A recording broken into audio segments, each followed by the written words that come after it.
Hello class 10th। आइए आज हम लोग ज्योग्राफी का first chapter resource and development का बात करते हैं। रिसोर्स एंड डेवलपमेंट, इस चैप्टर में दो वर्ड है, इसको गौर गौर से देखने वाली चीज है। रिसोर्स यानी संसाधन होता है और डेवलपमेंट यानी विकास, संसाधन और विकास का बात किया जाएगा। कहता है everything available in our environment, हर वो चीज जो हमारे इन्वायरमेंट में अवेलेबल है, which can be used and satisfy our need to provide it's a technologically accessible। यहाँ पे जो दो तीन वर्ड आया है ना, इसको गौर से देखने का बात है। इससे पहले हम लोग यही याद करते थे कि हाँ भाई, जो हमारे इन्वायरमेंट में है और वो जो हमें हमारे नीड्स को सेटिस्फाई कर रहा है, पूरा कर रहा है, उसको रिसोर्स बोलते हैं। लेकिन यहाँ पे तीन वर्ड नया एग्जिस्ट कर रहा है, वो तीन वर्ड गौर से देखना है। कहता है technologically accessible, economically feasible and culturally acceptable. ये जो तीन टर्म है ना, इसको रिसोर्स बनाता है। ये रिसोर्स का नया डिफिनेशन, और ये तीनों वर्ड कैसे इंपॉर्टेंट है इसको समझिए। कि रिसोर्स वो है जिसका टेक्नोलॉजी है, सबके पास आ गया। इकोनॉमिकली फिजिबल है यानी वो सस्ता है सबके लिए। कल्चरली एक्सेप्टेबल है यानी हमारे कल्चर में उसको एक्सेप्ट किया जा रहा है एज ए रिसोर्स, तभी वो रिसोर्स कहलाएगा। यहाँ पे एक ट्रायंगल आपको दिख रहा है, गौर से देखिए। इसमें कह रहा है कि ह्यूमन बींग जो है ना, वो रिलेशन एस्टेब्लिश करता है फिजिकल इन्वायरमेंट, नेचर से। प्रोडक्ट लिया, टेक्नोलॉजी लगाया, टेक्नोलॉजी लगाकर उसको बेहतर बनाकर क्या, उसके बाद इंस्टीट्यूशन है, इंस्टीट्यूशंस में उसको प्रोवाइड करा रहा है और बेहतर से बेहतर रिसोर्स बनाकर निकाल रहा है। यानी कि ये जो तीनों का जो रिलेशन है ना, वो ह्यूमन बींग के वजह से बन पा रहा है। इसका, नेचर का, टेक्नोलॉजी का और इंस्टीट्यूशन का। तभी जाकर कोई जो रिसोर्स है वो बेहतर काम करता है। देखिए ना, यहाँ पे लिखा हुआ भी है। कहता है कि the process of transformation of things available in our environment involves an interactive relationship between the nature, technology and institution। कहता है कि नेचर, टेक्नोलॉजी एंड इंस्टीट्यूशंस के बीच जो है रिलेशन एस्टैब्लिश करना होगा, तभी कोई जो है हमारे इन्वायरमेंट में मिलने वाली जो चीजें हैं वो ट्रांसफॉर्म हो पाएंगी। जैसे अगर हम बात करें कोल का, तो कोल कैसे हमको मिलता है, या कोल से हमें क्या मिलता है एज ए रिसोर्स। तो देखो, कहता है कि एक तो सबसे पहले कि नेचर में करोड़ों साल, लाखों साल से कोल एस्टेब्लिश है, कोल पड़ा हुआ है। उसको एक्सट्रैक्ट करने के लिए, माइनिंग करने के लिए अलग अलग टेक्नोलॉजी का बात किया गया है, अलग अलग टेक्नोलॉजी आया है और इंस्टीट्यूशंस बनाई गई है। जैसे थर्मल पावर प्लांट हो गया, या अलग अलग ट्रांसपोर्टेशन का इंस्टीट्यूशंस बनाए गए हैं, जिसके वजह से एज ए रिसोर्स हम उसको यूज कर पा रहे हैं। अब देखिए, उससे बिजली बनेगा तो बिजली से क्या होगा, चारों तरफ बिजली के इक्विपमेंट्स चलेंगे, इंडस्ट्री चलेगा, फैक्ट्री, डोमेस्टिक यूज भी होगा और कमर्शियल यूज भी होगा। और आप सोच सकते हैं कि इलेक्ट्रिसिटी कितना इंपॉर्टेंट है आज के डेट के लिए। तो कहता है ह्यूमन बींग्स जो है वो इंटरेक्ट कराता है with the nature through the technology and create a institution to accelerate their economic development. यानी हमें अपने इकोनॉमिक डेवलपमेंट को अगर बढ़ाना है तो क्या करना होगा, एस्टैब्लिश करना होगा नेचर, टेक्नोलॉजी और इंस्टीट्यूशंस के बीच इंटरैक्शंस। तभी जो जाके नेचर और टेक्नोलॉजी और इंस्टीट्यूशन क्रिएट करने से हमारा जो है इकोनॉमिक डेवलपमेंट एक्सेलरेट करेगा, तेजी से आगे बढ़ेगा। कहता है do you think that resource are a free gift of nature. आप सोचते हैं कि कुछ लोग ऐसा मानते हैं कि जो नेचर का फ्री गिफ्ट है रिसोर्स, और इसके वजह से वो बर्बाद भी करते हैं उसको। लेकिन यहाँ बोला जा रहा है दे आर नॉट, ऐसा नहीं है कि वो फ्री गिफ्ट है। Resource are functions of human activities. Resource क्या है, तो वो ह्यूमन एक्टिविटी के फंक्शंस के लिए यूज करने होने वाला चीज है। कहता है कि human beings themselves are a essential component of resource. Resource के जो इसेंशियल कंपोनेंट है वो खुद ह्यूमन बींग्स है ना। कहता है they transform material available in our environment into a resource to you and use them. कहता है कि जो मटेरियल हमारे इन्वायरमेंट में अवेलेबल है ना, उसको यूज करने लायक कौन बनाता है, तो उसको यूज करने लायक बनाता है भाई हमारा ह्यूमन बींग्स। कहता है this resources can be classified into a following veg. इस रिसोर्सेस को अलग अलग तरीकों में क्लासिफाई किया गया है। पहला कहता है on the basis of origin, origin के आधार पे बायोटिक और एबायोटिक कहा जा रहा है। ऑन द बेसिस ऑफ एग्जॉस्टेबिलिटी का बात करें तो रिन्यूएबल और नॉन रिन्यूएबल रिसोर्स का बात किया जा रहा है। On the basis of ownership का अगर बात करें तो individual, community, natural and international and international resource का बात किया जाएगा। कहता है on the basis of status of development का अगर बात करें तो पोटेंशियल, डेवलप, स्टॉक और रिजर्व क्या है, रिसोर्सेस है। ये सब स्टेजेस है रिसोर्स का। ये क्लासिफिकेशन एक बार देखिएगा, ये जो चार्ट, फ्लो चार्ट बनाकर दिए हुए हैं एनसीईआरटी आपको। रिसोर्स क्या है, रिसोर्स को दो भाग में बांटा है, नेचुरल रिसोर्स और ह्यूमन रिसोर्स। नेचुरल रिसोर्स का अगर बात करें तो वहाँ पे रिन्यूएबल रिसोर्स भी होगा और नॉन रिन्यूएबल रिसोर्स भी होगा। वहाँ पे कंटिन्यूअस और फ्लो रिसोर्स भी होगा, बायोलॉजिकल रिसोर्स भी होगा। बायोलॉजिकल में नेचुरल वेजिटेशन रिसोर्स भी होगा और वाइल्ड लाइफ रिसोर्स भी होगा। और अगर नॉन रिन्यूएबल का बात करें तो रिसाइकेबल और नॉन रिसाइकेबल रिसोर्स भी होगा। इसके अलावा अगर ह्यूमन का बात करें तो स्ट्रक्चर एंड इंस्टीट्यूशंस रिसोर्स और क्वांटिटी और क्वालिटी रिसोर्स भी होगा। ये इसको बस नाम जानना था, इसको बस ध्यान में रखिएगा। अगला टॉपिक है development of resources. Development of resources क्या कहता है, गौर से सुनिएगा। Resource are a vital for a human survival as well as for maintaining the quality of life। अगर इंसान का जीवन बेहतर करना है, एक तो रिसोर्स वो वाइटल चीज है, जो बहुत जरूरी का चीज है ह्यूमन सर्वाइवल के लिए। और दूसरा कहता है कि अगर जीवन आपको बेहतर मेंटेन करना है ना, तो उसके लिए भी रिसोर्स की आवश्यकता पड़ेगी। It was believe that a resource are a free gift of nature. अगर कोई ऐसा बिलीव करता है कि रिसोर्स फ्री गिफ्ट है नेचर का, तो लेट्स कहता है कि इसका रिजल्ट बहुत खराब है, क्योंकि human being use them indiscriminately. And कहता है कि रिसोर्स को अगर बिना सोचे समझे यूज किया जाने लगे, और this has led to the following major problems. इसके वजह से कुछ प्रॉब्लम्स आ सकती है, और जो कि नीचे दिया हुआ है कि क्या क्या प्रॉब्लम आ सकती है।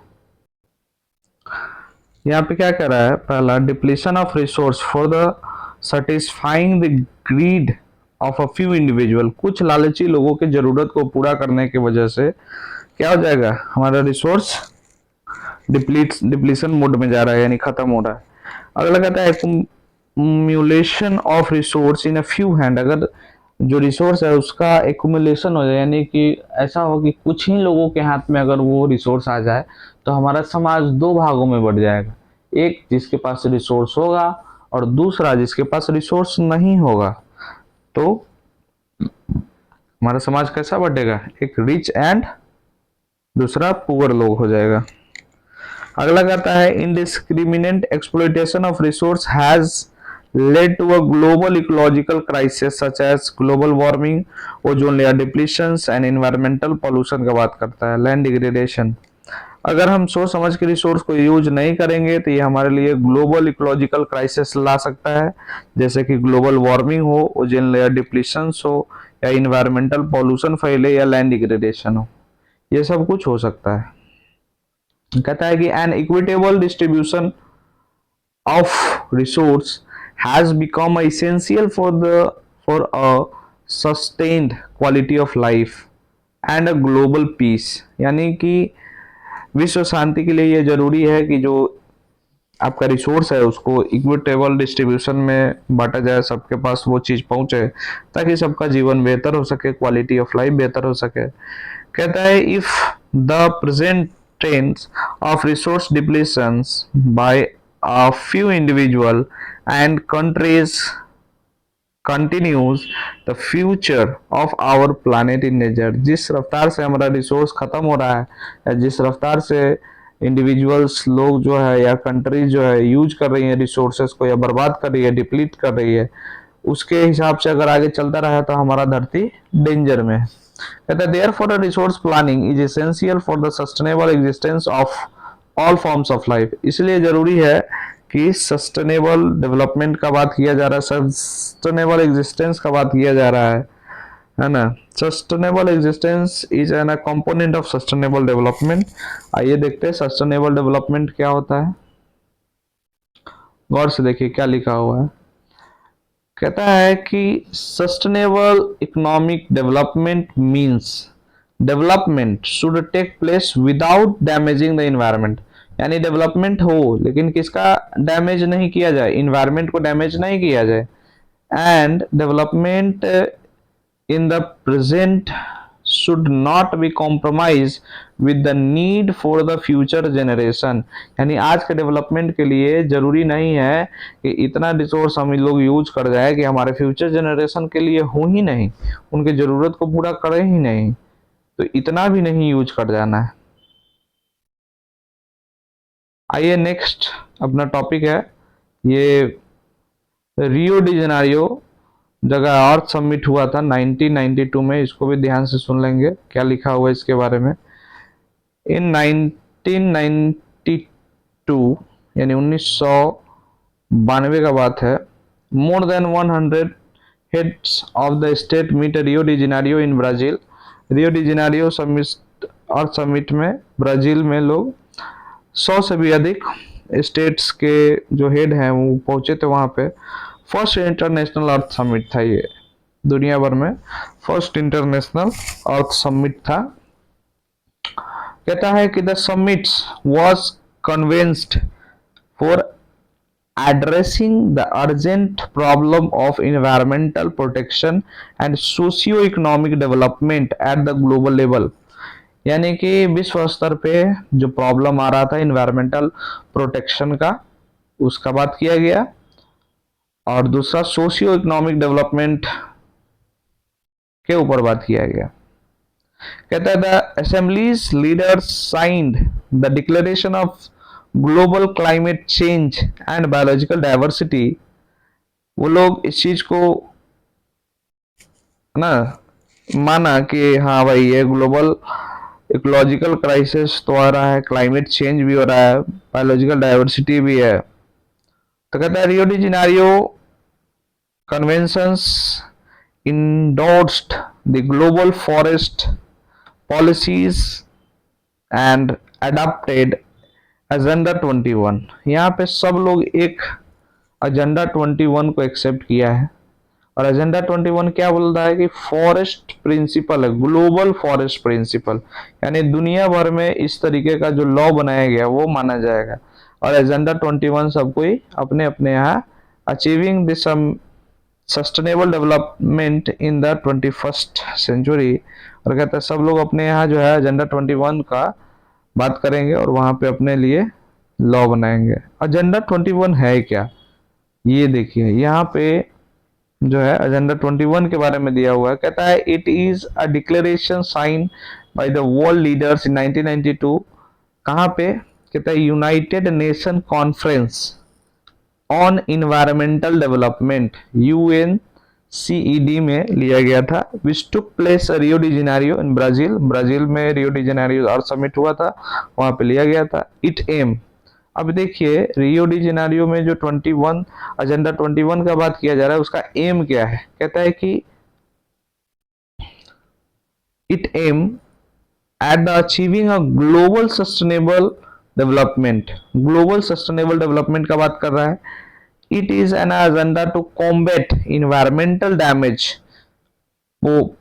poverty, disease through the global cooperations on a common interest, mutual needs and shared responsibility. यानी कहता है कि ये इसका एम क्या है, ग्लोबल सस्टेनेबल डेवलपमेंट करने का दुनिया भर में।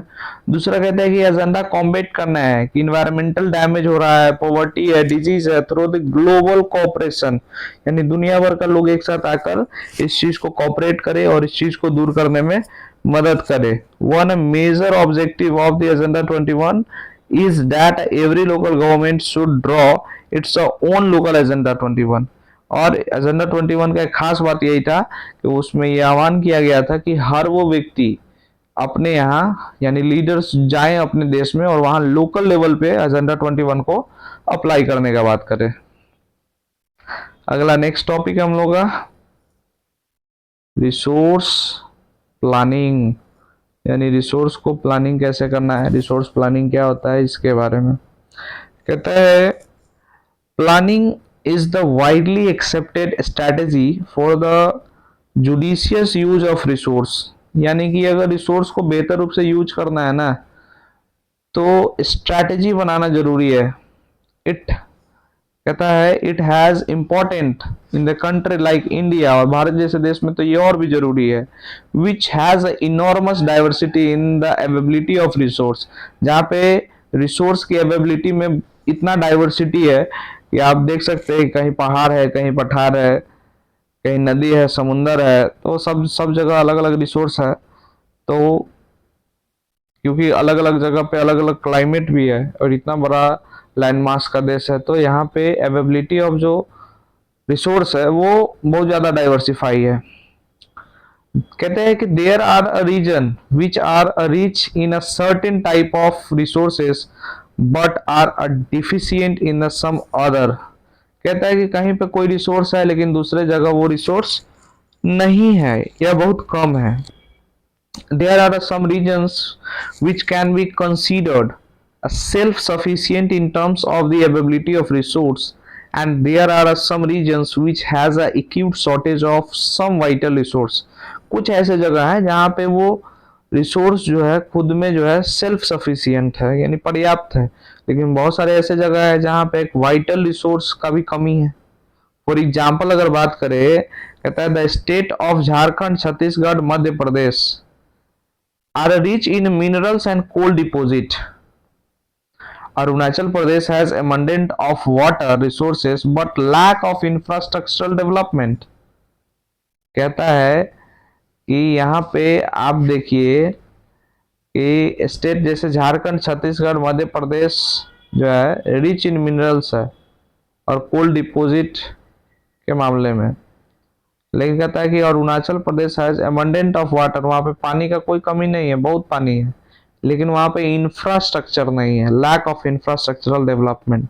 The state of the Rajasthan is वे कहता है is very well endowed with the solar and wind energy but lack of water resources. वहाँ पे सोलर एनर्जी और वाटर के सोलर और विंड का कोई कमी नहीं है, यानी कि धूप भी बहुत तेज हो रहा है तो सोलर पैनल लगाकर आप बिजली बना सकते हैं, हवा भी तेज चल रहा है, लेकिन क्या चीज नहीं है वहां पे, पानी नहीं है। कहता है the cold desert of Ladakh is relatively isolated from the rest of the country. अगर हम लद्दाख का बात करें, कोल्ड डिजर्ट लद्दाख अपना जो है तो वो आइसोलेटेड है पूरे देश से, यानी बहुत कम लोग है वहां और जाता भी लोग बहुत कम ही है वहां। कहता है it is a very rich cultural heritage, लेकिन वहां पे कल्चरल हेरिटेज बहुत बढ़िया है। It is a deficient in water, पानी का तो कमी है, लेकिन infrastructure and some vital minerals का भी कमी है। This call for a balance resource planning at the national, state and regional local level. तो जरूरी किस चीज का है कि नेशनल, स्टेट और रीजनल लेवल पे और लोकल लेवल पे रिसोर्स बैलेंस रिसोर्स प्लानिंग का जरूरत है। और इसी के लिए अगला टॉपिक है अपना resource planning in India. Resource planning in India हम लोग अपने नेक्स्ट चैप्टर में शुरू करेंगे और कोशिश कर रहेंगे कि इसको बेहतर रूप से आपको समझा सके। और अभी तक जितना भी पढ़ाया गया है उम्मीद है कि आपको समझ में आया होगा। और इस चैप्टर का नोट्स इसी चैप्टर के डिस्क्रिप्शंस में लिंक भेज दिया जाएगा, वहां से आप लोग देख सकते हैं और नोट्स के साथ इंपॉर्टेंट क्वेश्चन भी उसमें अटैच होगा। तो चैप्टर पढ़ते रहिए, साथ में नोट्स करते रहिए और इंपॉर्टेंट क्वेश्चन जो भी चैप्टर कंप्लीट हो जाए उससे बनाते रहिए उस सेक्शन से। आज के लिए इतना ही। अगला topic resource planning in India हम लोग नेक्स्ट क्लास में देखेंगे।